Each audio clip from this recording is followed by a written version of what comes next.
horário para se alimentar, um horário para estudar, um horário para brincar e um horário para descansar. A tia Aline vai falar para vocês como que é um pouquinho da rotina dela. Depois eu quero que vocês descrevam para mim como que tem sido a rotina de vocês, tá bom? Então vamos lá, ó. De manhã, quando eu acordo, eu me arrumo, escovo os dentes, tomo café da manhã e vou trabalhar. Depois eu almoço no período da tarde, faço a minha higiene bucal e volto para o trabalho.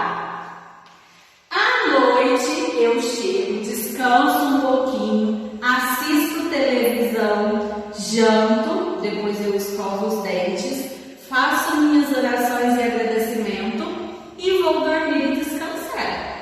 Então agora, crianças, façam aí que a tia Aline está aqui ansiosa para saber como tem sido a rotina de vocês, hein? E não se esqueçam, façam um desenho embaixo aí, ó, onde vocês escreveram, do que vocês fazem aí no dia a dia de vocês, tá bom? Mandem fotos e vídeos, porque a tia Aline e a tia Letícia está aqui ansiosa esperando para ver, tá bom? Beijo! Fiquem com Deus! Tchau!